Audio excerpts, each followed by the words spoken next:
flexibility that way? Right, so coming home. Yeah, are you not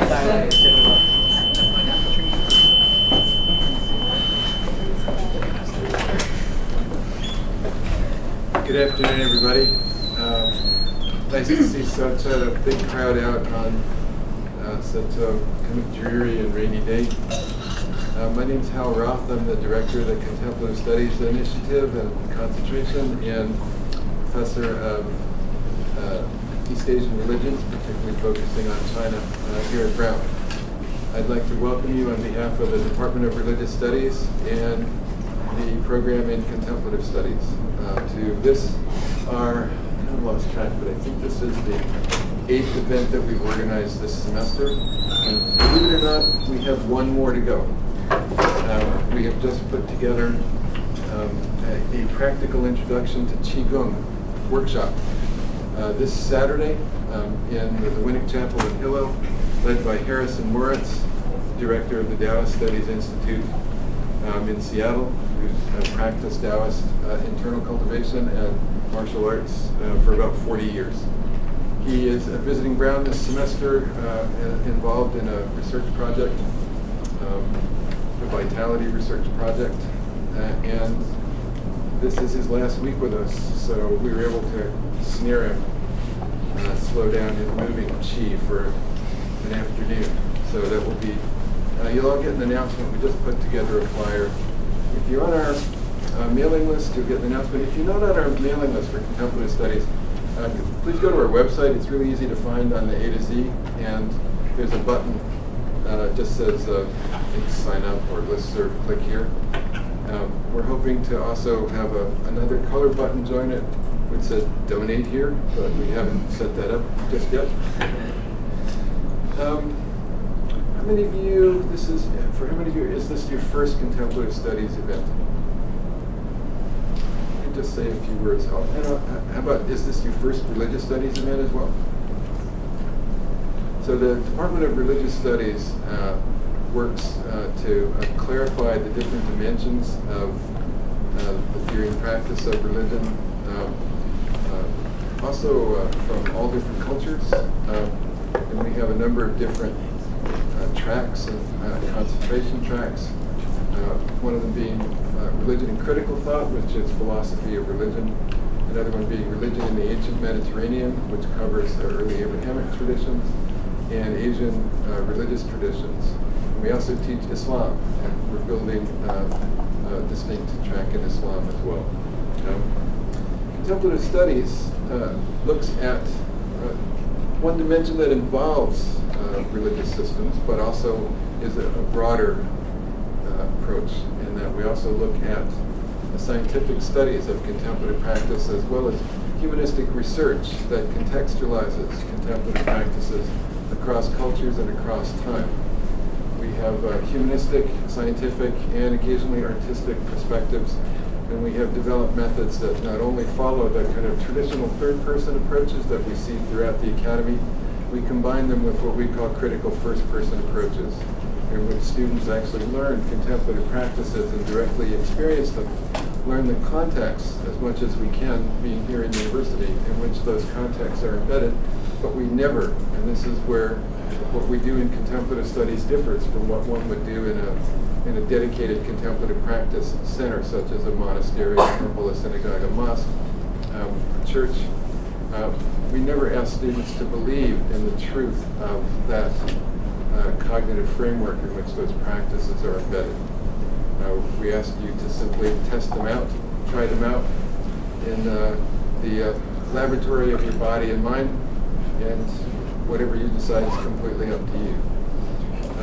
So when you do this, we find that critical first-person study really helps students understand what texts dealing with human contemplative experience, often found in religious traditions, are all about. But contemplative experience is a broader category than what we find in religious traditions. It includes a whole spectrum of experiences that we spontaneously fall into through activities, often called flow activities, in which we become really focused and concentrated and working in the present moment, and often lose sense of space and time while we're doing that. So in a nutshell, that's contemplative studies. We have a very active series of lectures and workshops coming up next semester, which feature the return of Amishi Jha, who never got to give her lecture last fall. She was called away by a hurricane. We also have, we're going to start the semester with this really wonderful Edward Berger movie on Chan Buddhist monastic life in China in the last few years. That's February 6th. Anyway, if you go to the website, it's all listed. We will also feature Rhonda McGee, who addresses issues of mindfulness and diversity. She's a law professor at the University of San Francisco Law School. The very famous founder of mindfulness-based stress reduction, John Kabat-Zinn, will be joining us for 3 days in March. We will end with Carolyn Jacobs, a former dean of the School of Social Work at Smith College, who developed the first mindfulness program in social work in this country. There will also be some student scholarships available to attend a 2-day workshop on compassion training, particularly aimed at healthcare professionals, but it also has broader implications, taught by John McCransky and Brooke Dodson-Lavelle, which will be in early April. All this will be up on the website. As some of you know, we also have contemplative pedagogy grants contemplative practice grants that we give to students to support their attending contemplative workshops, retreats, and conferences. Many of you took advantage of those grants for attending the recent International Symposium on Contemplative Studies. So, a lot of background, just to contextualize what we're doing today. Our speaker today, Professor David McMahon of Franklin Marshall, received his PhD at the University of California, Santa Barbara, focusing on South Asian Buddhism. His first book is called Empty Vision, Metaphor and Visionary Imagery in Mahayana Buddhism, and it really focuses on the way in which the concept of knowledge shifted from the earlier Theravada traditions to the Mahayana traditions. The second book, and the one he's particularly renowned for, is called Making the Buddhist Modernism. When Buddhism moved from its origins in India, south into Sri Lanka, and into Southeast Asia, and north into Tibet, and through the Silk Road into China, eventually to Japan and Korea, Buddhism kind of transformed, and it altered and changed, and it adapted itself to local philosophies and religions. And different forms of Buddhism came out. So what David's book studies in particular is the encounter of different Asian forms of Buddhism with modernity, which happened as Buddhism moved into the European West, and then of course also shifted back and influenced the way Buddhism is developed in Asia. This is a kind of pioneering and groundbreaking book, a very important book in the field. He also is the editor of a book called Buddhism in the Modern World, the recipient of various awards. He's published many scholarly articles. One of the awards he's received is the Bradley Dewey Award for Outstanding Scholarship. He's the Charles Dana Chair of Religious Studies at Franklin and Marshall, and his topic today is on the board. So please join me in giving a warm round of applause.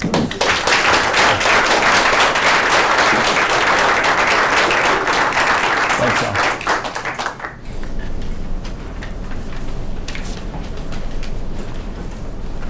Thank you so much, Alan. Thanks for inviting me. It's a real pleasure to be here.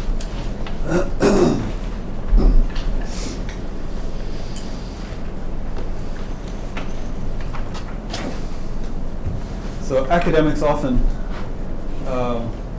deal with very obscure subjects, and I was sort of trained dealing in Sanskrit and Pali texts or things having to do with what's going on in the other side of the world. And so it was a surprise for me maybe 10 or 15 years ago when I started to see things related to my research on the cover of Time magazine and in PBS shows and even in places like Cosmopolitan magazine or fashion magazines I'd be passing as I go to the grocery store. And of course, I'm talking about mindfulness and basically meditative practices that are derived from Buddhist traditions. This is really fascinating to me, and I hadn't really intended to go in the direction of studying modern Buddhism until I started to see its contemporary impact on the West. And it's interesting to me because I'm really interested in how religions change, how cultures change, how traditions transform, adapt, and merge into new cultures and new circumstances.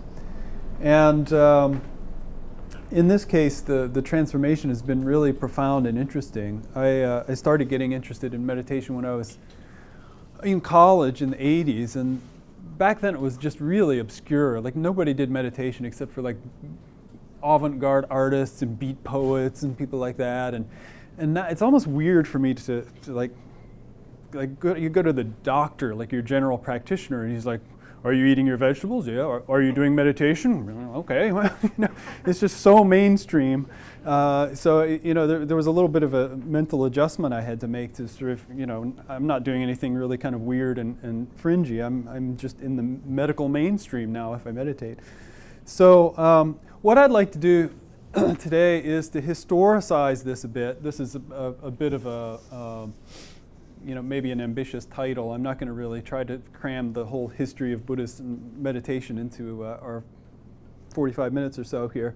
But I do want to just highlight a few really key moments that illustrate some of the changes and some of the developments that Buddhist meditation and Buddhist derived meditation has gone through.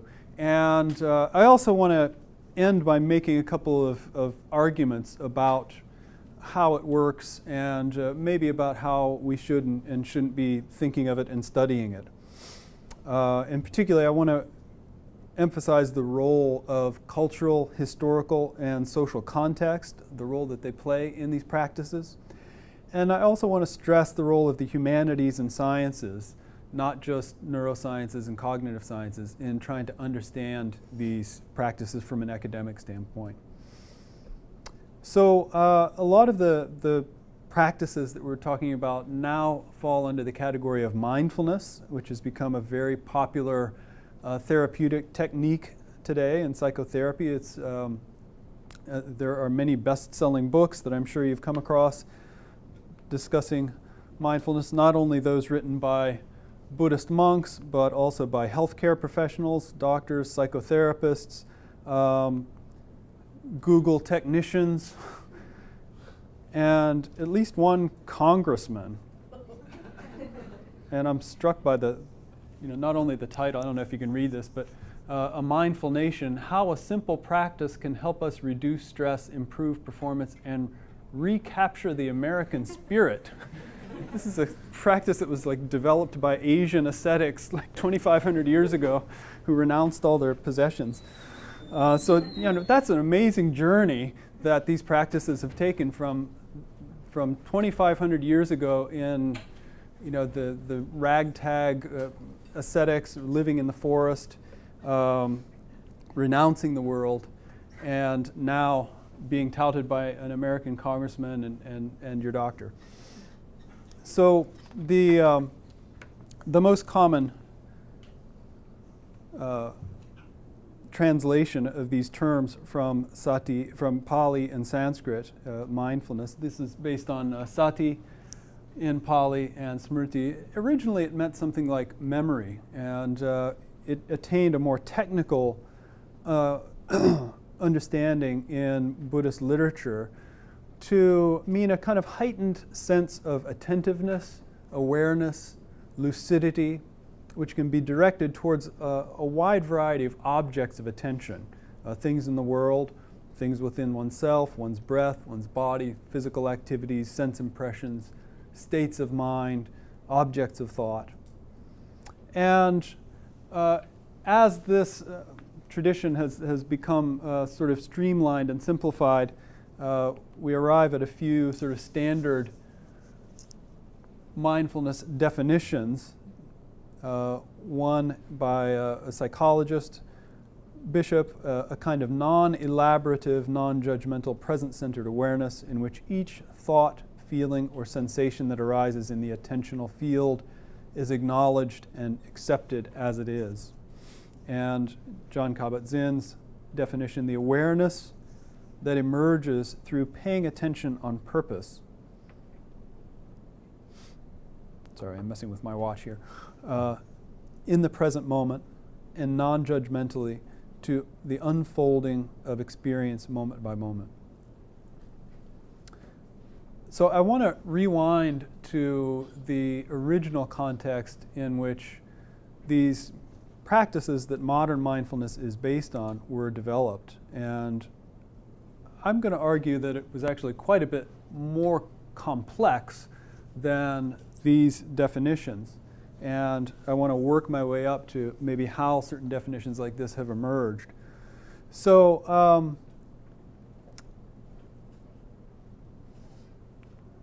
first, I'd like to, actually, I'll hang on to that for a second.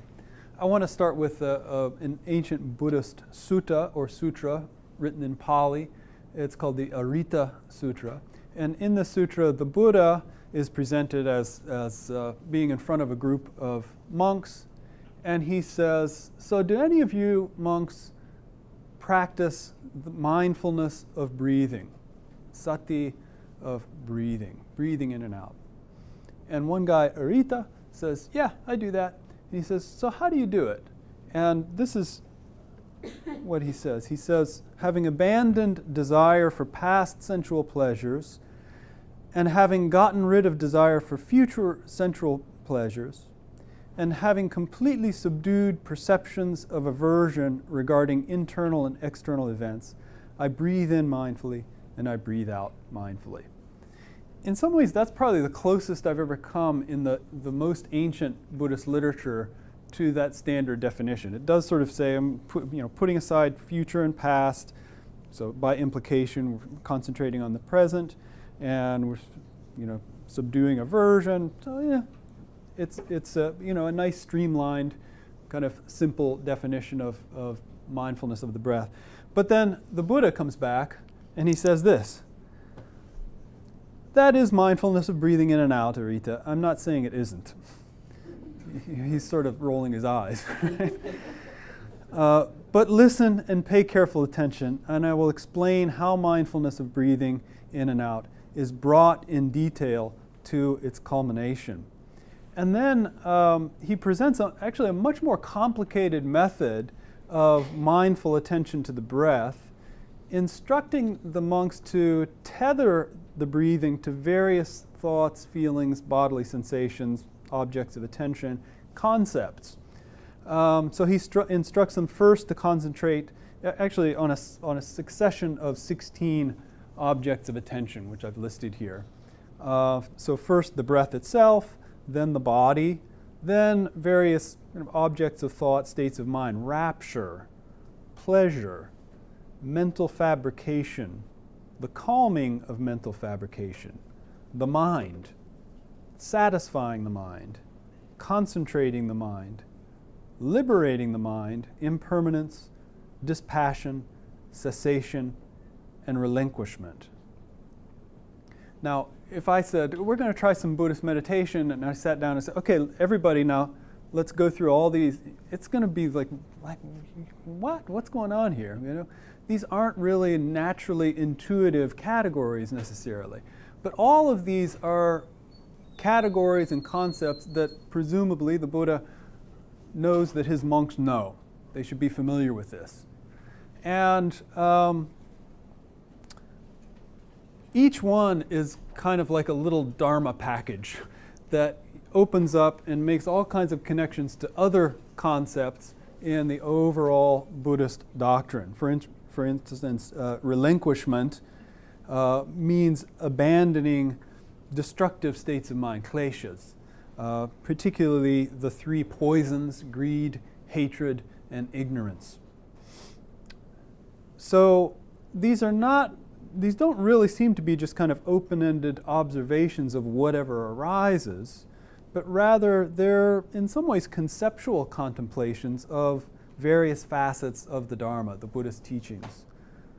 The Buddha is not saying, for example, when rapture arises, notice it, although that too may be implied. He's actually kind of evoking rapture, advising the monks to consider it, to imagine it, to understand its place in the larger context of the Dharma, to establish it as a possible category of experience, carving out a space for it.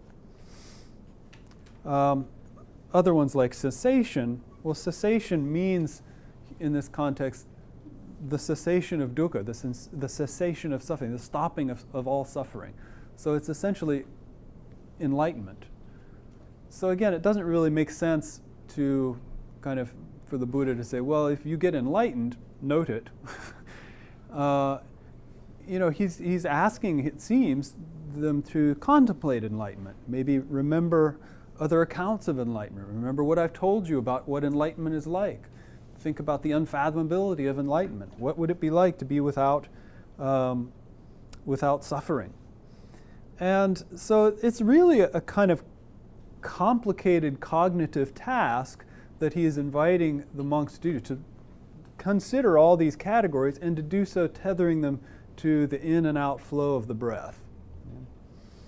And it gets even more complicated when we go to the classic text on mindfulness, the Satipatthana, the sutta on the 4 foundations of mindfulness. And I won't go through the whole thing because it's very complicated.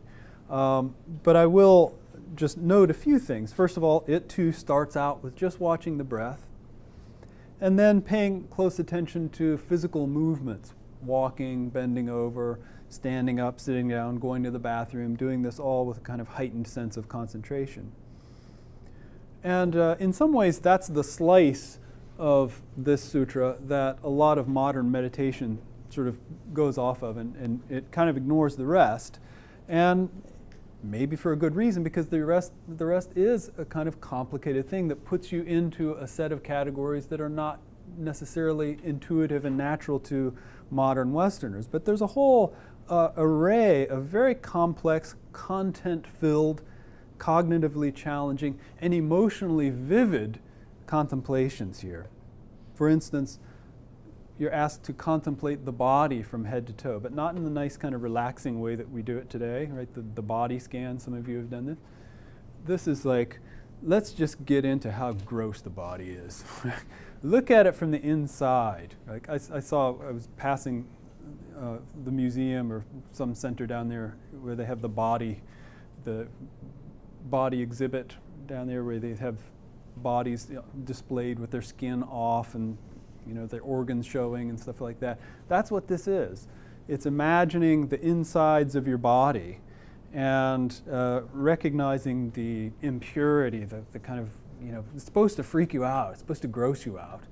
And then, if you haven't been sufficiently freaked out and grossed out yet, the next part is the charnel ground contemplations, where you go to the cremation ground and you observe the bodies that have been left there and haven't been cremated as they slowly decay. And it goes through in detail descriptions of bodies decaying, turning blue, shriveling up, finally turning to being plucked apart by vultures at one point, turning to a skeleton, and finally turning to dust. And then the reminder, this is what's going to happen to your body, right?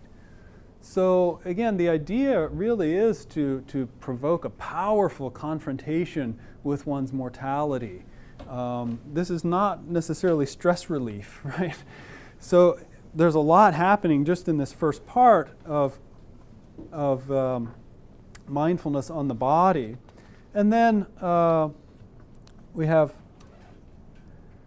various contemplations of sensations, pleasant, unpleasant, neutral, contemplations of various states of mind, states of desire, hatred, delusion, contraction, distraction, all these permutations of the mind, observing them, and again, sort of setting up these possible categories through which to look at the mind, through which to analyze the mind. There are specific states of mind to be cultivated, like joy and tranquility, the ability to investigate, others to be resisted, lethargy, worry, hatred. These are distractions to meditation. It also, towards the end, offers a kind of completely revised view of the human being, of what you actually are. You think you're a particular independent, kind of semi-permanent self, but in fact, no, it says you have to contemplate the fact that you're actually 5 aggregates: physical form, sensations, perceptions, volitions, consciousness, all bound together in this fluid process, interdependent process. And you're actually nothing in and of yourself aside from these processes. So a kind of radical re-envisioning of oneself. And then it ends with a sketch of the fundamental problem of human existence, the cycle of craving and frustration or suffering, and its solution, the Eightfold Path, which is a comprehensive set of attitudes, intentions, views, ethical commitments, and meditative practices. At this point, you're actually meditating on meditating, right? So all this is a kind of thumbnail sketch of a wide swath of Buddhist teachings, and it's all done within the context of meditation. So ancient mindfulness does not seem to be simply a non-judgmental, non-conceptual, bare attention to the present moment with no goals, but rather it's laying out an entire way of being in the world, filled with ethical judgments, attitudes to take towards various phenomena, goals to be achieved, philosophical concepts to be mastered, emotions and intentions to be cultivated, others to be resisted.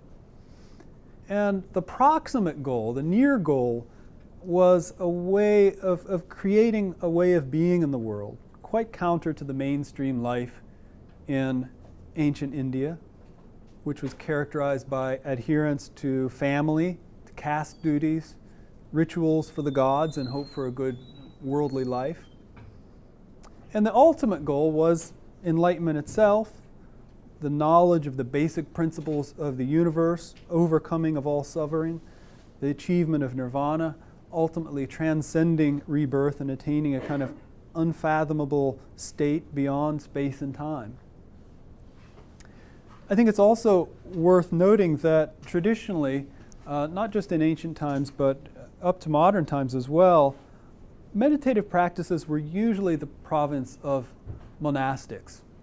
Very seldom did communities of lay people take up serious meditation practice. There are exceptions, but generally, if you look at Buddhism, at the evidence of Buddhism in the past, and even today, if you go around today to temples and in Asia, you probably won't find very much meditation, and you won't find very much outside the monasteries.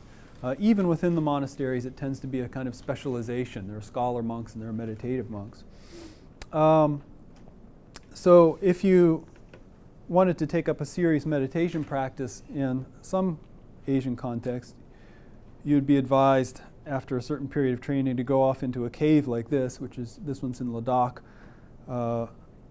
and the standard period to stay there in your cave is 3 years and 3 1/3 years, during which you don't sit down, or you don't lie down, you sit the whole time, and people occasionally bring food up. So it's a very intense, rigorous practice. This is a cave of a nun in Tibet, and this is one in Sri Lanka. So people still do this today, retreat far away from the world. This is a guy interviewed in the forest who's living in a little hut in the forest in Sri Lanka, and I met him over Facebook. It's true. So, again, how did we get from these more rigorous, very practices that are very deeply immersed in a Buddhist worldview, in Buddhist understandings of human flourishing and what makes a good life, and Buddhist soteriological goals, that is, ultimate goals for salvation or attaining a kind of ultimate religious goal.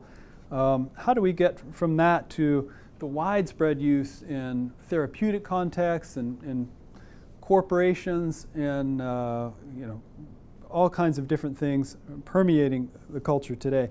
Well, I'm going to skip a lot of very interesting history of Buddhism moving to different places in Asia, out of India, in many places in the Asian continent, and zoom up to, I think, another key moment in reshaping and reconceiving of meditation practices, and that is the colonial period, in which European powers were colonizing much of Asia. And in the late 19th century, early 20th century, this figure is very key in the story. Ledi Sayadaw, a very influential Burmese monk who began mass meditation among the laity.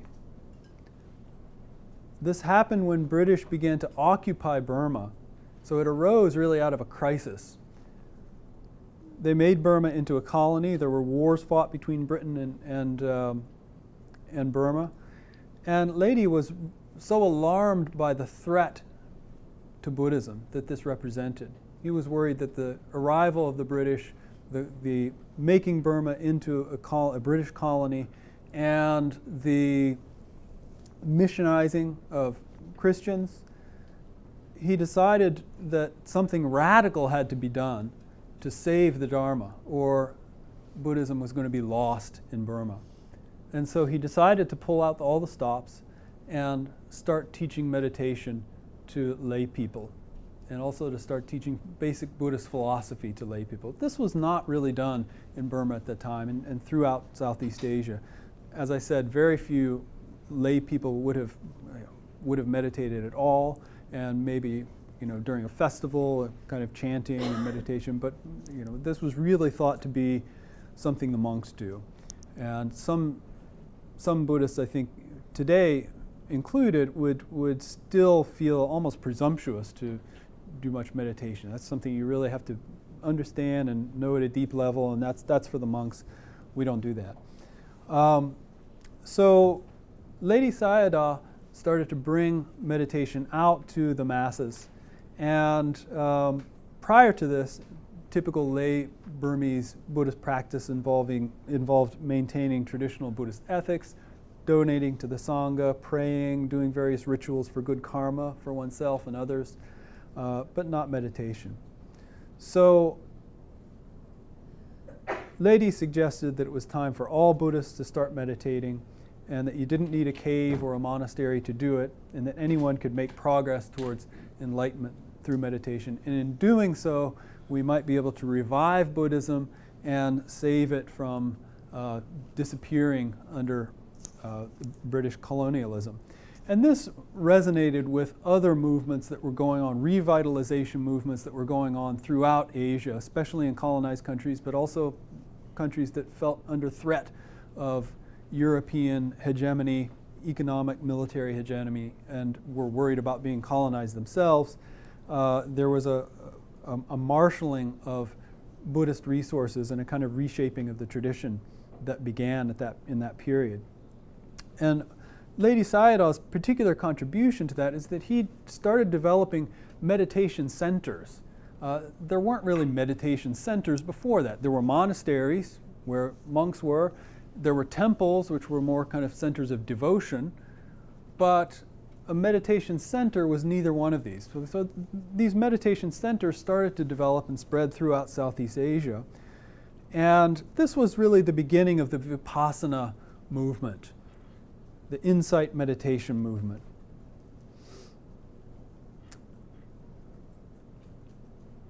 I think a next important chapter, and I'll use another figure to sort of illustrate this, is if we see Ledi Sayadaw and his mass meditation movement as the point at which meditation began to jump over the walls of the monastery and into the lay Buddhist population.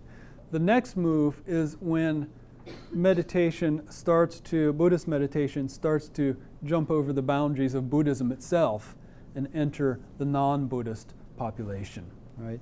And so S.N. Goenka is a good illustration of one person among others who was starting to make that move. Very influential Vipassana teacher, taught meditation very much to the broader non-Buddhist world, and he developed a very specific interpretation of Vipassana that focuses on breath awareness and sensations in the body and one's reaction to those sensations. And I think some of you in Jake's class have been doing some of this kind of meditation. There was very little ritual, very little emphasis on the supernatural, and instead he used language to describe Vipassana meditation that combined traditional Buddhist ideas with concepts and terms drawn from the lexicon of secularity. Vipassana, he said, is an art of living, a technique, a science. It discovers a law of nature within. He said it's results-oriented, like physical exercise. And Goenka insisted that Vipassana is not tied to any dogma, belief system, institution, or religion. Wasn't he a Buddhist, though? Isn't this Buddhism? Well, he said, you know what? The Buddha himself wasn't a Buddhist. Buddhism developed after the Buddha. The Buddha was just teaching the Dharma, which he interpreted in a kind of universalistic sense of simply the way things are. And so Vipassana, he thought, was a way of coming into contact with the way things are, with the fundamental laws of nature as they are manifest in the direct experience in the mind and the sensations of individual meditators. And he often wrote dismissively of what he sometimes called gurudom and clinging too hard to formal religion. He took pains to differentiate Vipassana from religion, from magic, from miracles. And he once said in an interview, Vipassana is beyond all religion, beyond all sects, beyond all beliefs, beyond all dogmas and cults. It is a pure science of mind and matter. So in this rendering, I think part of what's important about it is that mindfulness is beginning to be crafted to resemble the kind of neutral observation to which the secular scientific gaze rooted in the European Enlightenment aspires. A kind of non-judgmental, non-reactive observation, free of bias, free of sectarian influence, free of religion, free of superstition. So meditation on this model is a kind of refined method for observing interior states, observing the stream of consciousness, observing the laws of nature within, depending on who we're talking about, and ascertaining those with the same kind of idealized objective clarity as objects of scientific investigation. So meditation starts to become modeled on scientific investigation.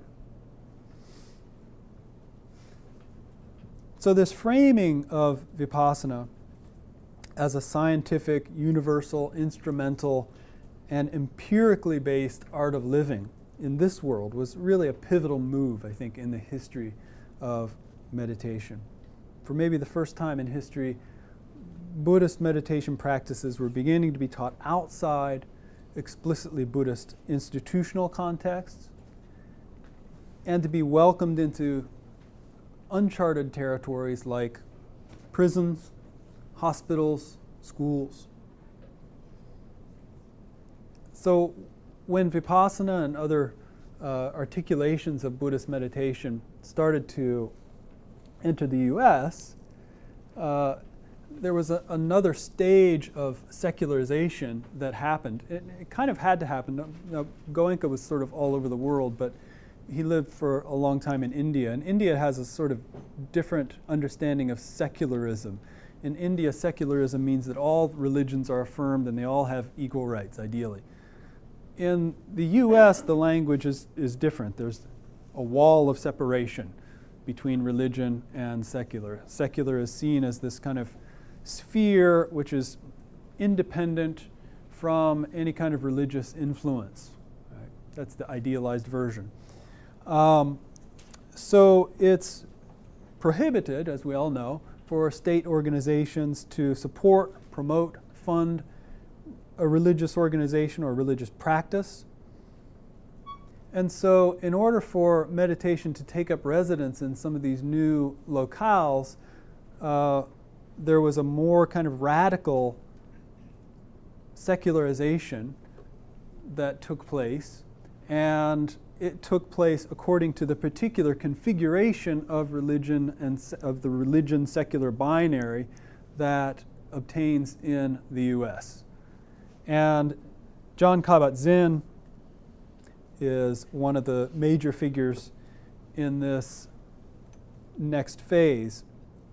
As many of you know, a highly successful developer of mindfulness-based stress reduction. He has had extensive training in both Vipassana and Zen meditation and sort of combines elements of each of these into a meditation program that's been very consciously framed in secular therapeutic language that avoids all but very general references to Buddhist or Asian origins. At first, I think it's arguable that he sort of masked that. Now he's come out and been a little bit more straightforward about it. But since then, mindfulness has really taken on a life of its own in the U.S., outside any Buddhist organizations, and is spreading rapidly worldwide. Interestingly, in some cases back to Asia. So I had a sort of secondhand conversation with somebody who's living in Japan right now. He lives right down the street from the Zen monastery, and when a friend of mine asked him, do you meditate at all? He said, oh yeah, I meditate a lot. Do you go to the monastery? No, I don't go to that. I go across town to the mindfulness center. So MBSR now is sort of going back in a different guise to Asia. And for this Japanese fellow, Buddhism is like something his grandma does. He's not interested in Buddhism, but he's interested in meditation. He's interested in MBSR. So this is really, I think, a striking development in this, again, long, winding story of meditation practices, Buddhist-derived meditation practices, as they work their way up to our context. And probably one of the more striking elements of it is that it's been the institutional home of these practices have been, in some cases, of course they still do meditation in Buddhist monasteries, but now it used to be that they were the exclusive institutional home of these practices. Now they have other institutional homes in some of the most powerful secular organizations in the world. Corporations, banks, Google, hospitals, universities. So, and of course they've become a staple, as I've mentioned, in psychological practice, in hospitals. And it's being taught in many government-funded institutions as well. So that stripping away of Buddhist language and Buddhist concepts has allowed it a kind of mobility that was unthinkable before. Now that it is not really under the category of a religious practice, now that it's a secular practice, it can be practiced in many different contexts. Not only secular context, but even in the context of other religions. So sometimes Christian churches will have mindfulness practices. And of course, numerous government grants have been awarded to study the clinical applications of mindfulness and meditative practices. Health insurances are beginning to cover it. The British healthcare system covers mindfulness practices. The U.S. military has experimented with a mindfulness program, so it's really spread in many different directions. So we have to think then about the ramifications of this. As we saw when I was talking about mindfulness as it appears in these early Buddhist texts, we see that it's very densely embedded in a whole worldview, in a whole way of being, in a whole way of understanding things. It's not an isolated practice at all. Now it's sort of been stripped away from all that. It's a somewhat isolated practice. So what are the ramifications of that? Well, one ramification, I think, is that in the absence of this larger context, many readily available values, I'll talk about the US context, sort of rush in to fill the vacuum. So you have a rash of recent books, and this is just from a quick search of some Amazon titles that have mindfulness in them. Career, marriage, parenting, sex, business, sports, money management, business acumen, efficiency at work, playing musical instruments, horseback riding, knitting. So mindfully doing all those things. It's widely promoted as a form of stress relief and as a kind of therapeutic technique for alleviation of various psychological ailments, especially for the professional classes in their frenetic work lives. So there are, in light of this, some elements of a kind of backlash that has happened in recent times, and I won't get into that too much, but there is, for instance, a pretty vigorous discussion right now of what has been dubbed corporate mindfulness or McMindfulness. That is, practices that put mindfulness in service of banks and rapacious corporations that, according to the critique, may just make workers more compliant, that de-emphasizes systemic problems in favor of transferring the causes and responsibility for stress onto individuals. In other words, you have an 80-hour work week, well, here's some mindfulness. Now, if you have a problem, if you're stressed out, well, you're not being mindful enough, are you?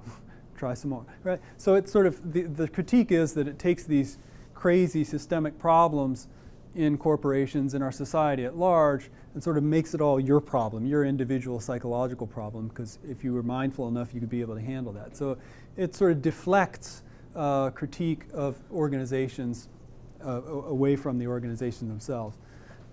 I think a critique of that critique, which is still not to really been articulated, is that it doesn't really, it looks at the systemic level, but it doesn't really look, and I think more work needs to be done kind of sociologically and anthropologically in seeing how these practices actually do affect people in companies and businesses. And so what are their lives on the ground looking like? How does this affect their lives? Might it actually encourage some bottom-up change in corporations or not? I don't think we know yet. And then, of course, there are critiques of, for instance, the mindfulness in the service of militarism. Mindfulness being taught and to help people become, according to the critique, more efficient killers.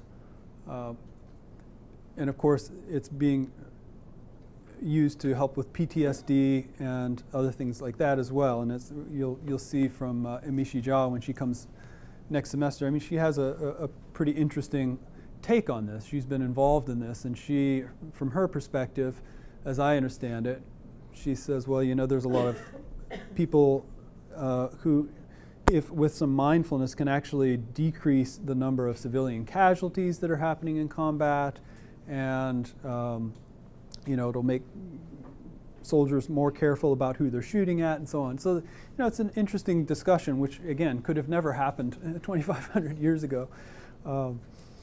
So there are those critiques, and I'd like to offer another, maybe kind of different kind of multi-stage critique about how meditative practices work and how they should or shouldn't be studied. What's the best way of thinking about them academically? So first, a lot of the popularity of mindfulness practices today is undergirded by the spate of scientific research that's been done on them. And there's a lot to say about this, but I don't want to get into the specifics right now. There's a fair amount of evidence, some of it controversial, that these practices really do have some health benefits, some psychological benefits, and this has been hyped a bit by the media, but I think there is something there. But more specific, I want to suggest that the scientific study of contemplative practices, because of the need to operationalize, often neglects the role of cultural, historical, social, political, religious, ethical context. And that it's impossible to have an adequate understanding of these practices without those contexts. We tend to think of contemplative practices as leading to certain experiences or mental states, which then, you have this mental state, and then that can be sort of mapped onto various visualizing technologies like these. I'm sorry if I stole this image from somebody in this room. I might have. So, you get a measurement, and then you can see what's going on with blood flow and synapses and so, and then the idea is like we have an idea of what's really going on. What's really going on when somebody meditates is that, right? So I want to push back against that notion and suggest that what's really going on in meditation is, yes, happening in the brain, in chemical reactions, in synapses, and so on, but that it's also happening in a person's relationships, in a person's society, in a person's political system. That is, meditation does not just happen in the interior of your skull, and the meanings of meditation and how meditation works is not confined to the head. And so I want to develop that a little bit more. On this model, a purely kind of neuroscientific model, we have to weed out these contextual factors to see what the bare practice of meditation itself does, what the mind-brain state is that it produces. And the conundrum is that this very process of decontextualization may itself be distortive of how meditation works in the lived experience of practitioners. So meditative practices are inextricably, systemically intertwined with these wider contexts. People who do contemplative practices are inevitably parts of cultures, subcultures who occupy particular places in a society, and their very understanding of what they're doing when they practice, what their goals are, even if they say they have no goals, their very understanding of what kind of beings they are, in what kind of cosmos they're inhabiting. All of this is important in understanding what meditation, what the meaning of meditation is to a particular practitioner. So instead of conceiving of contemplative practices solely in terms of brain states or states of mind that are the same in all times and places, I would suggest seeing them more broadly as technologies of self-cultivation or self-transformation that aims at creating particular ways of being in the world. And world, I'm using the term world here in a kind of phenomenological sense, not as a location or a set of physical entities, but our lived experience of the world. Charles Taylor calls this the social imaginary, to emphasize that this is a world that's connected with others and is inevitably connected. So if we look at, this is not the way he puts it, but this is my sort of schemata of sort of developing this notion of the social imaginary. First, you have the immediate context in which you have the immediate rationale for one's meditation, explicit ideas, doctrines, ideas that inform what one is doing in a particular practice, the rationale, why one does it, the philosophical or religious context, the values inherent in it, the ethical judgments, what constitutes success or failure or progress. And then another element is constituted by a repertoire of concepts, attitudes, social practices, customs, institutions, power relations, structures of authority. These often form a kind of implicit part of what's taken for granted, what goes without saying, one's default intuitions. Meditating in a democracy might feel different than meditating as a member of a particular caste in ancient India. And I think, it extends to the cosmological element as well. We all feel ourselves as a part of a gigantic, huge, unimaginably vast cosmos filled with lots of space and swirling galaxies, and we're on this ball and we're swirling through the air, and that's completely foreign to people in the ancient world. And they had more of a concept of a kind of cyclical world in which you would be reborn in various realms. And so again, these are ideas and sort of implicit ideas that make up who we think of ourselves, and inevitably our meditations will be embedded in those structures. So even with the simplest practice like breath awareness, we have to consider not only how these practices work on the level of universal physiological structure and function, but also what work these practices do at the level of these various components of the social imaginary. A Buddhist monk has left mainstream society. He renounced his family, his name, his social position. He begs for food. He's abandoned all his possessions. He's on guard, as the sutras tell him, against longing for the love of his family and being tempted to return to them. A modern businesswoman has a house, money, a frenetic work schedule, a family, and meditates to do her job better and to be more compassionate and foster love for her family. Even if they're doing the same practice, even if their brains may look the same on an fMRI scan, the work that their practice is doing in their lives may be very different. The kinds of being in the world that they're cultivating may be very different. So, meditative practice inevitably systemically intertwined with these various cultural contexts. So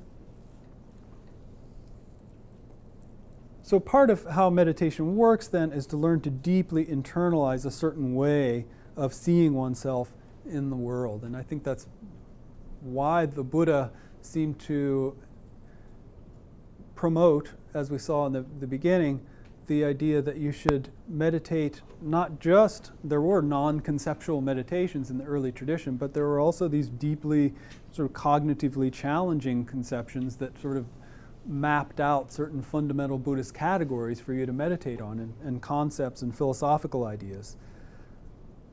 So,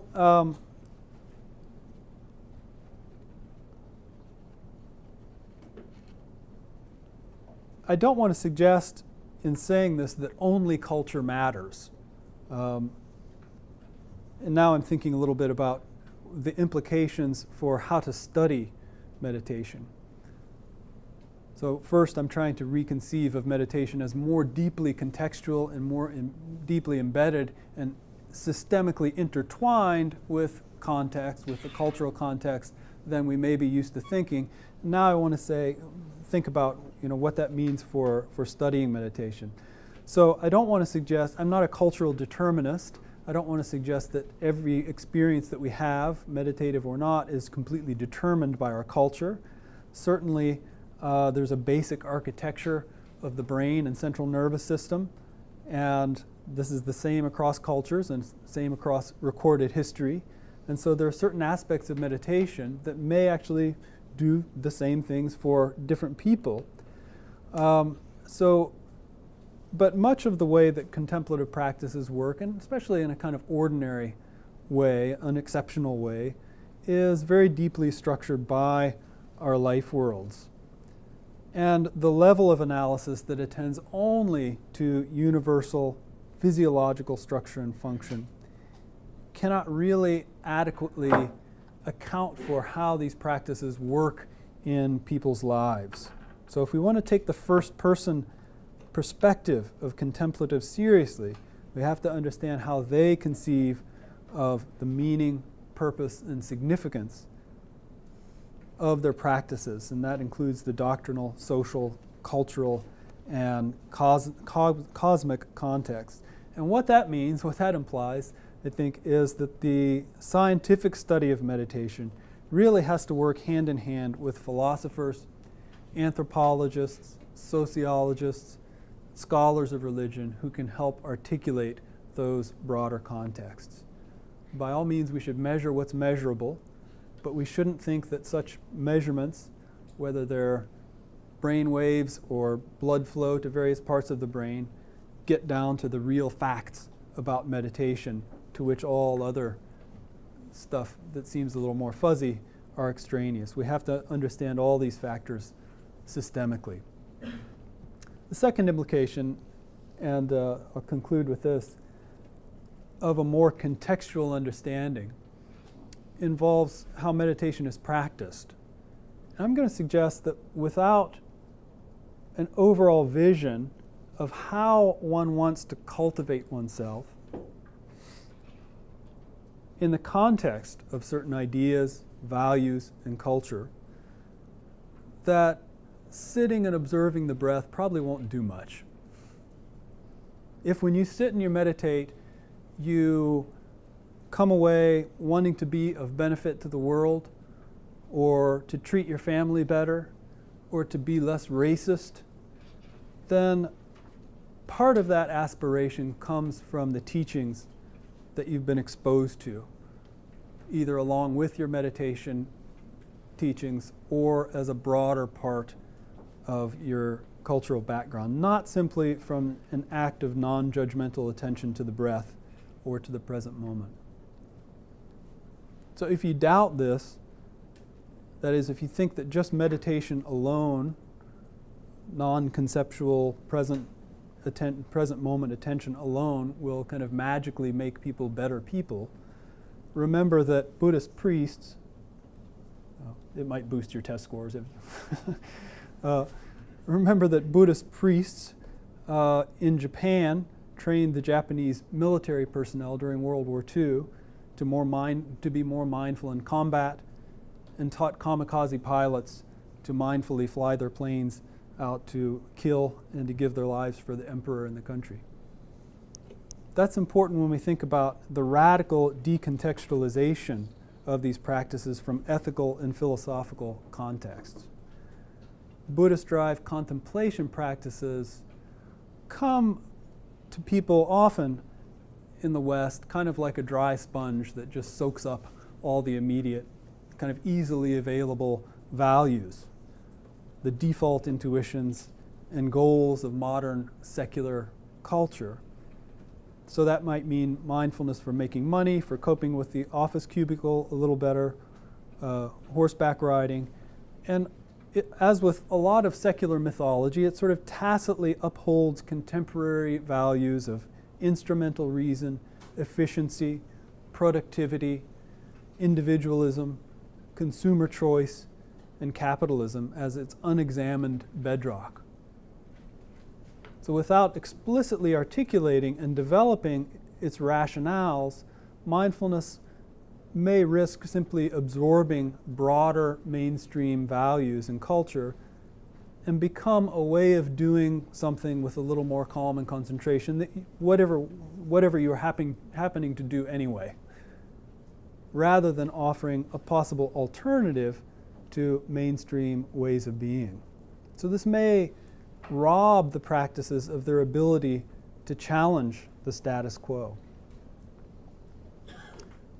Meditations have never really until now been presented outside philosophical worldview and ethical principles. They've always been part of a larger package.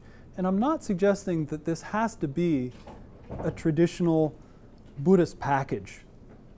It may be that we're in the process of developing new packages, and I think that's okay. So we're in the unique position, I think, to of having to choose or maybe create the context and the context of ideas and ethics that mindfulness will be a part of in this latest chapter of meditation, this long migration of meditative practices. And I think that they can be a part of a process of radical examination of self, society, and the world, of fostering clear-mindedness in the face of the constantly streaming confusion that characterizes our world, and in stimulating new ways of being in this world. So it can be a very enriching process of not just embedding mindfulness in the current context, but of possibly using it as a way to challenge the current context. But to do that, I think we have to develop more fully the context of ideas, the context of values, the ethical context, the rationale. And if we don't do that, then it might just be meditation for dummies. Thank you very much. I'm happy to talk to you.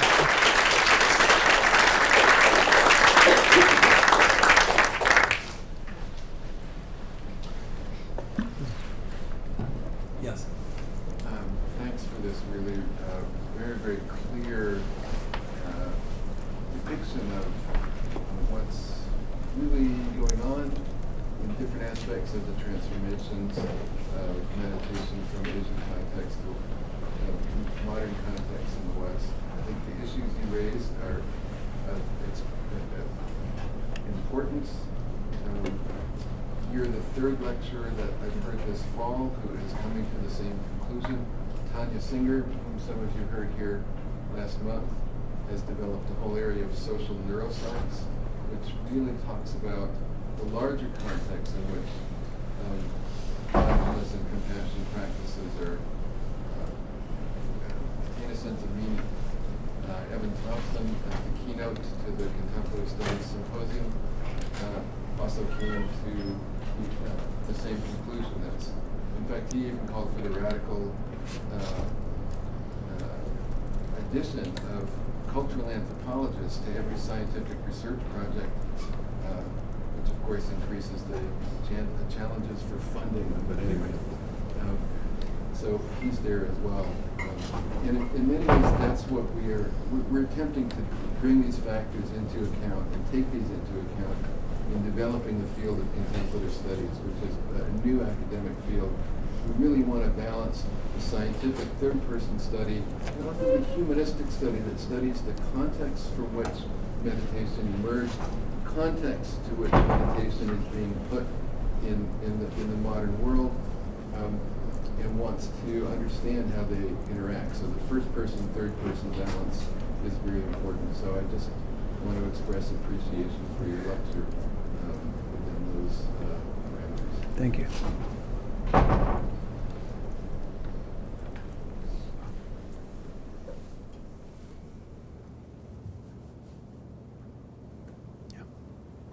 So I understand that what you're saying is that if we define mindfulness-based meditation as it's practiced secularly and therapeutically as concentrating on the breath, being present, being non-judgmental, that compared to its, let's say, Eastern forebears of contemplative practice, it's basically lost its integrity, its holistic integrity.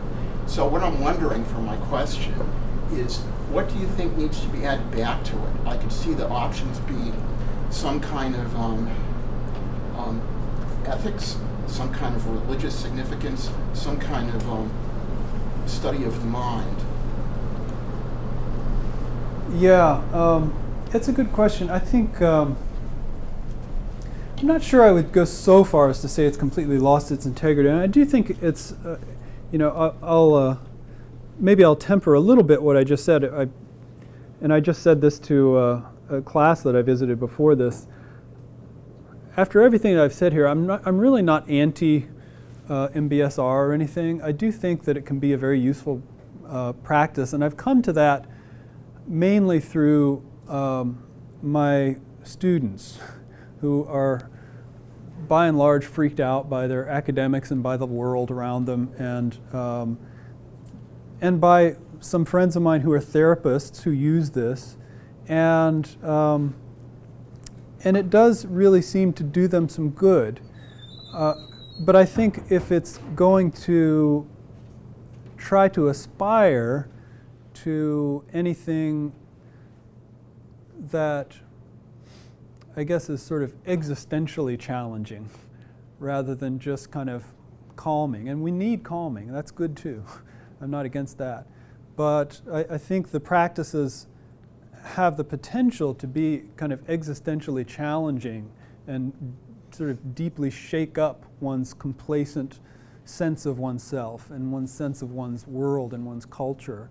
I think then you really have to have a certain body of teachings that go along with it. So what's going to go along with it?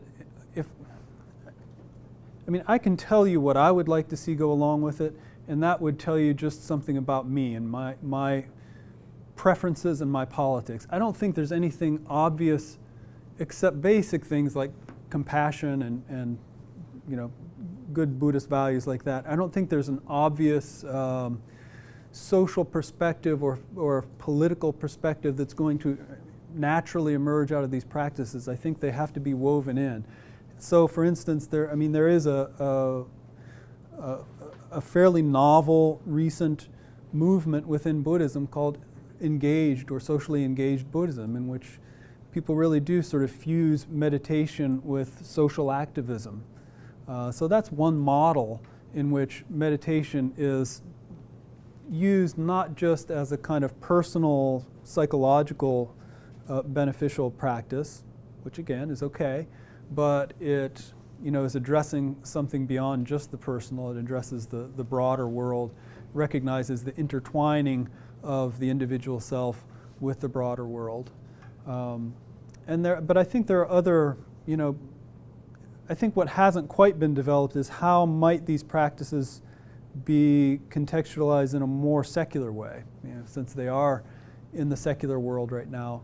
What kinds of values and ideas are going to surround them? And I don't think that's quite been developed, and I'm not quite sure I'm the one to do it. I'm sort of looking at it right now, and I haven't come up with that answer yet. But there are examples out there.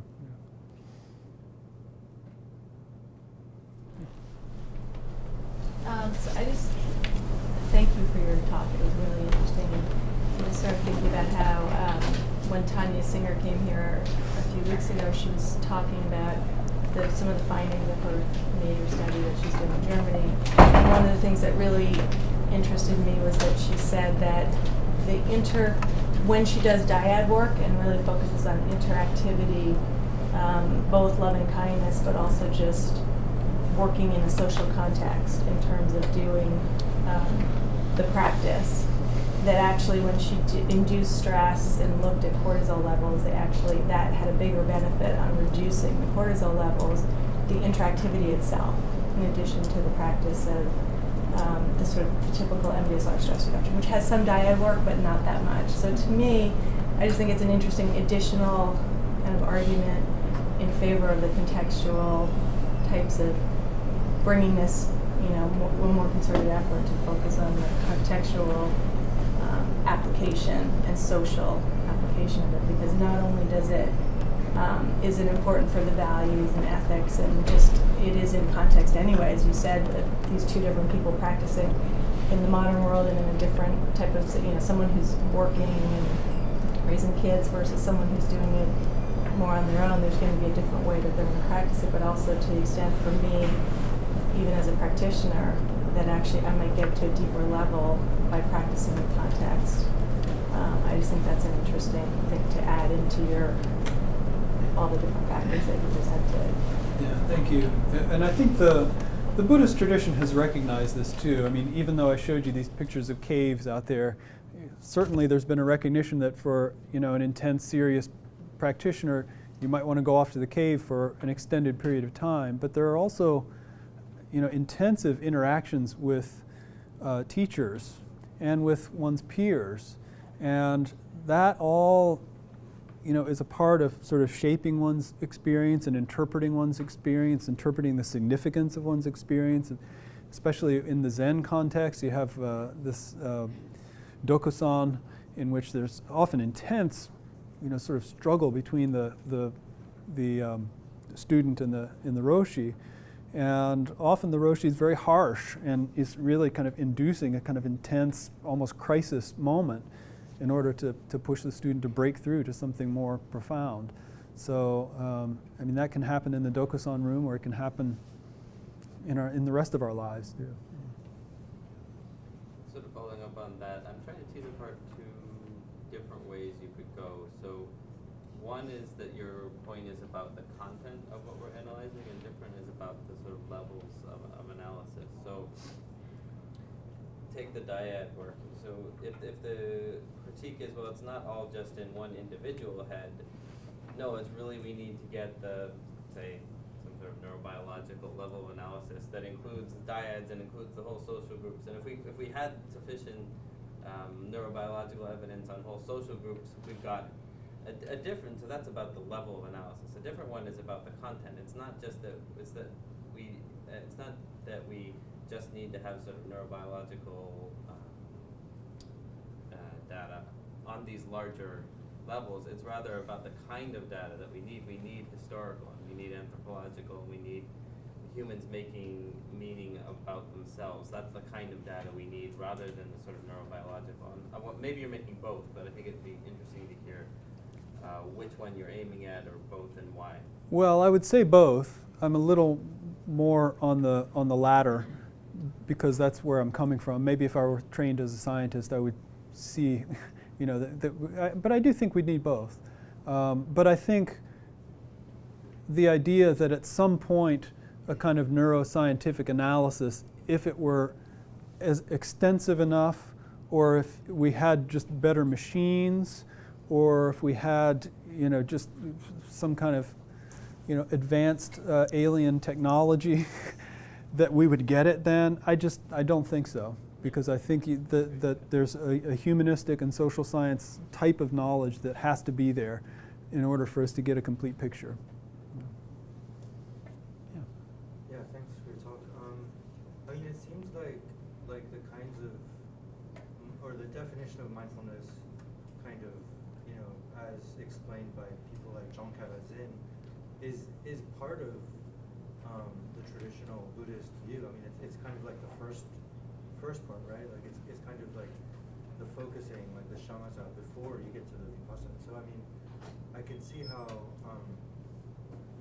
that's part of it, but I'm just wondering, like when you showed us the definition, given by the Buddha afterwards, it's so embedded in Buddhist thought that it includes things like nirvana, like the concept of nirvana, and I'm just wondering if that ultimately is a kind of religious belief. Sure. So I'm wondering, is it, fundamentally incompatible with a secular framework? Like, can we actually have kind of a full, like meditation with the goal of realization or enlightenment in a secular context?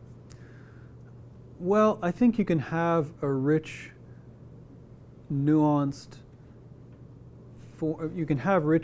forms of meditation in a secular context. If you say, well, are we going to get enlightened through this, then you're kind of bringing in the Buddhist context, and so we're sort of trying to play two games at the same time. Because we have to ask, well, what does enlightenment mean? Is it a Maslow peak experience, or is it transcending samsara, or is it, I know I'm not going to be reborn anymore? Is it omniscience? So I think there's an inevitable kind of grappling with those religious concepts that has to happen, and either you're going to buy into that or you're not. And so I think if you're not, there's still some very rich possibilities for a meditative practice that can be very clarifying and very meaningful. Does that answer your question? Yeah. I was really curious about when you're talking about America in particular, and how we have a very unique kind of separation of church and state that might not be seen maybe in Europe, where MBSR and MBCT are also very popular. So I was wondering if you have any thoughts about how that particular sort of American issue might affect how it's digested here. And I just wanted to throw out sort of one anecdote of that I've noticed, which was you were saying that at the beginning when MBSR first got launched, it was fairly clean, or maybe masked is the word you used. But then in 2000, stripped away Buddhist concepts. But then in 2011, Kabat-Zinn had this kind of confessional in contemporary Buddhism where he said that, you know, not only did he conceive of MBSR like in a vision, but he also intended it to be, you know, he sees it as the Buddha Dharma. Yeah. He was pretty clear about that. Yeah. And then, as a result, there's been a lot of fallout from that, and you know, many schools have pulled it from their, you know, they don't see it as secular anymore. So that's just one example of how like it's still not, it's the battle between church and state is really playing itself out. So I don't know if you have any other examples or any other thoughts about how we might be a little bit, things might play out differently here than in other places. Yeah, I mean, I think you're right. I mean, I'm just sort of affirming that's a good observation. And I mentioned briefly, like the Indian example is very different. It wouldn't really be much of a problem in India because the Indian model of secularism is just all religions have the same equal opportunity to be in the public space, whereas we kind of have this idea that there's a public space, a public sphere, and we're going to keep religion out of that. And I think in some ways Buddhism has gotten somewhat of a pass in American culture because of the historical ambiguity about what exactly is Buddhism. You know, still people today sort of puzzle, like, is it a religion, or is it a way of life, or is it a philosophy, or whatever. And so, you know, programs have emerged in public schools and universities that, you know, if you tried to do something like that with, say, a Christian practice, it probably wouldn't work.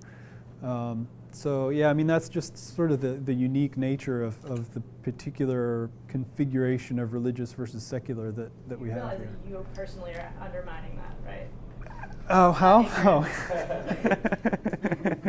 Yeah, got to do something. Yeah. So you were mentioning earlier in your talk how modern day applications or adaptations of contemplative practices, mindfulness being one of them, can sort of absorb the cultural context in which they appear. So again, thinking about the United States as a particular example, where individualism is sort of a instantiated cultural value, I was wondering if you could sort of speculate on how mindfulness might actually reinforce individualism. And I'm asking that in particular because there's a lot of ideas about how the practice sort of mechanistically might actually sort of dissolve a sense of individual self or change a sense of self in some way. So kind of a challenge to that sort of common sense conception of how mindfulness works.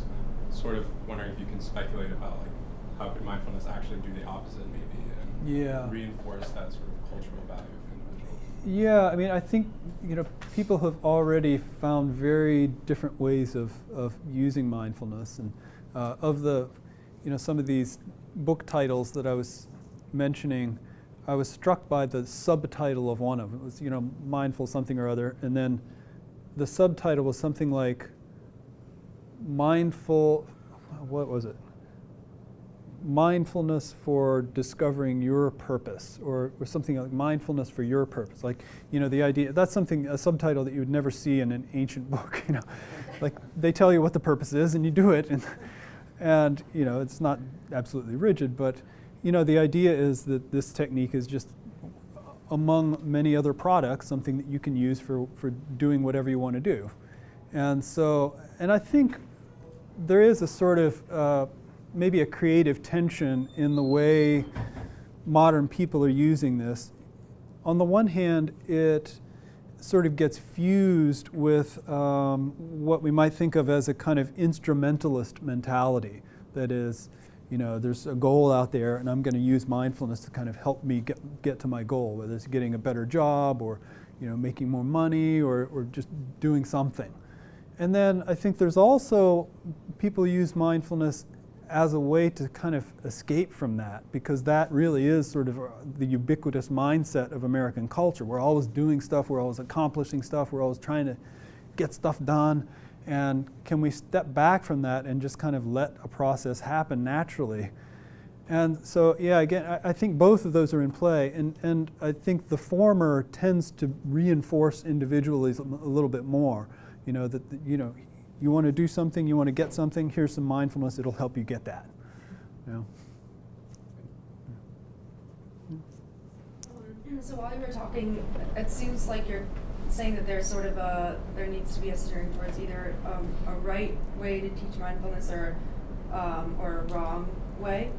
And I kept thinking, and I don't know how mindful or mainstream this particular talk is, but it's a book by Simon Sinek called Why Leaders Eat Last.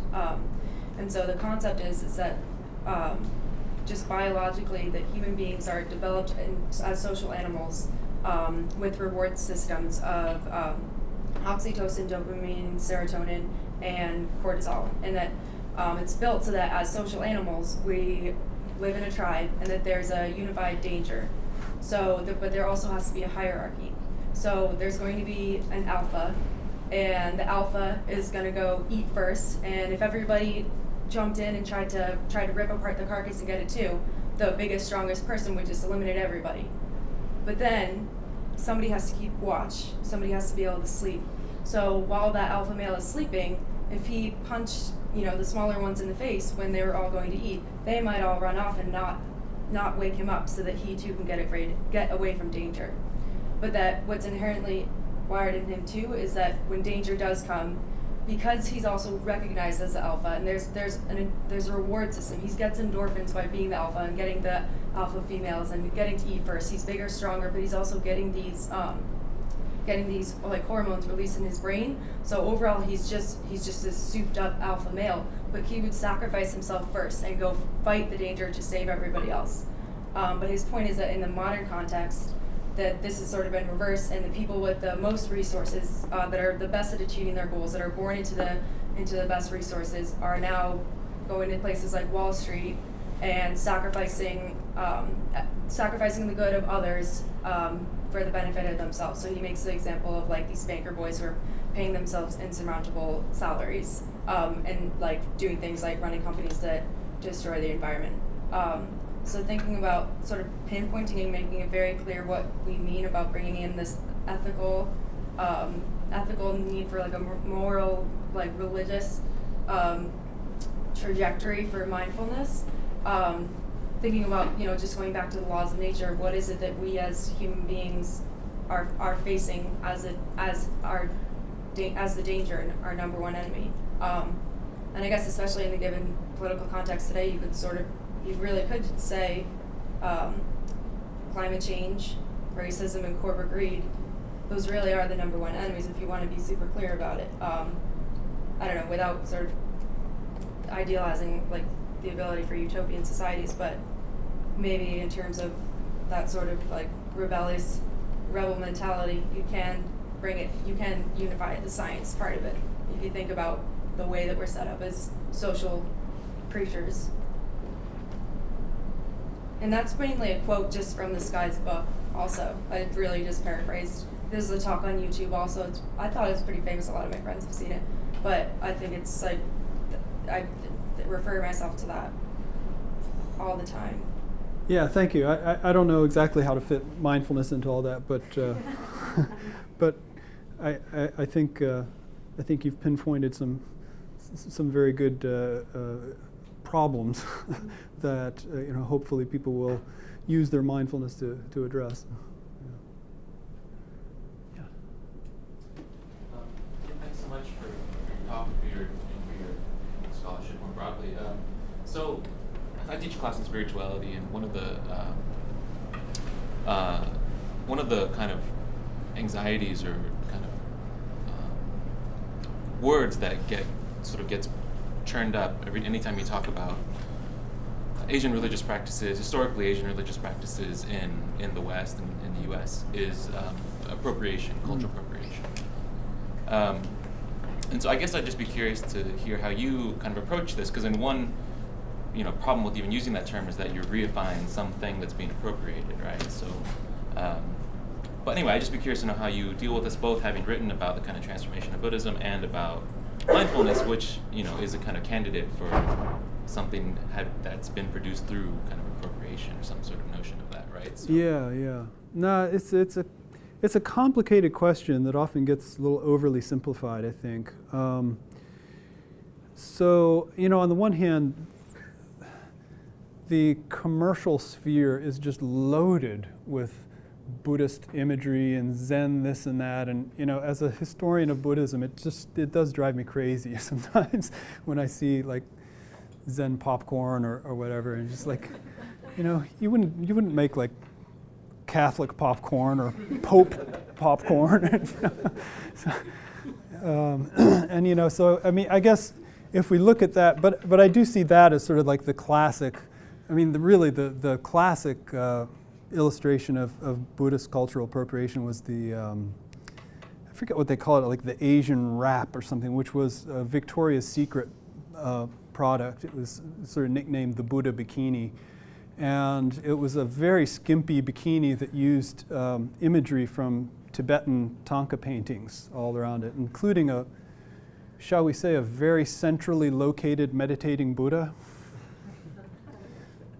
And you have to wonder, like, what were the conversations in the Victoria's Secret boardroom when they were developing this? I mean, if somebody would have come up and said, well, I think we're going to do like a Jesus bikini with a very centrally located Jesus on the cross or something, everybody would just run him out of the room. But evidently this was okay if it was the Buddha, because they probably knew somebody down the street who was a Buddhist who smoked pot and was a 60s hippie, and he's like, he'd be okay with the Buddhist bikini. But anyway, so that's sort of like the classic example of cultural appropriation. I think the mindfulness issue is a little more complicated because, as I've pointed out, and if we filled out the history a little bit more, it would be clear, mindfulness is not really an example of Westerners just coming and swooping in and sort of taking a kind of Asian cultural product out of its context and doing something completely different with it. It's a co-creation. The modern versions of mindfulness are really co-creations of Asian actors and Western actors, and so there's really been a very multicultural creation of this new thing. So that complicates a kind of simple narrative of cultural appropriation. Although I think there are some examples of uses of mindfulness that are so, in some ways, antithetical to the values from which mindfulness emerged. I mean, if we think of greed, hatred, and ignorance as being sort of the fundamental evils in Buddhism, we can probably find examples of mindfulness being used in service of at least two of those today. So I think around the edges of the mindfulness movement, there are things that could be thought of as cultural appropriation, but I don't think I would characterize either Western forms of Buddhism or the entire mindfulness movement or Western meditation movements as simply a matter of cultural appropriation. I think it's more complicated. I just wanted to share a quick anecdote for hear your comment, Jermaine. I was involved with teaching mindfulness to medical students before, not this medical school. And it gets to the utility issue that you're talking about. I remember one of the sessions suggesting that maybe some of what we had been practicing and talking about could be used to broaden a worldview. Now this is to very goal-driven medical students. And the reaction was really interesting among some of the more senior physicians and some of the medical students, that was seen as really frightening. That, hey, don't be suggesting that maybe a different life path might be up for consideration. I was really struck by that there was a bright line with what we were doing ostensibly having a purpose, and the purpose was making you a better doctor, not necessarily making you a more thoughtful person. Yeah, well, I think that's where I think there is a difference between meditative practices that are just kind of like, let's calm you down or let's help you do what you're doing anyway better, and meditative practices that really fundamentally challenge the way you're living or the way you're thinking. And I don't know that they're different practices, but I think that's where the context comes in. You know, if you have a more kind of profoundly philosophically or religiously informed meditative practice, it's probably going to, now it might, you know, that can also sort of keep you in a very particular system. But I think if we look to the origins of these practices, these were kind of radical people. I mean, they left their homes, they left society, they left their possessions, they left their status. So the original impulse that was a part of the arising of meditation traditions in Asia really was a kind of radical countercultural impulse. So, and they involved people just radically changing their lives. So I don't think that meditation in the modern world has quite reached that pitch yet, but it may. So I think one last question. Anybody? Yeah. I'm wondering, I'm just thinking about other contemplative traditions. Is the story basically the same for Vedic tradition or Taoist tradition in the way that their contemplative practices migrated to the West? Like, did the lay Hindu or the lay Taoist not generally practice meditation? And also, how are the stories similar? How are they different? Is the work yet to be done? Yeah, it's a big question. I will say that there is a pretty parallel story in Hinduism that could be told to this, and even pegged to particular events like the World's Parliament of Religions, where, you know, there's a Buddhist guy who's presenting a particular version of Buddhism that's very much like the Hindu, presenting a kind of modernized version of Hinduism that really take off then in the West and then go global. And the development of yoga in some ways is also another interesting parallel to the development of mindfulness. But given the time, I think I'll have to leave it there. Yeah. David, thank you very much. Thank you so much.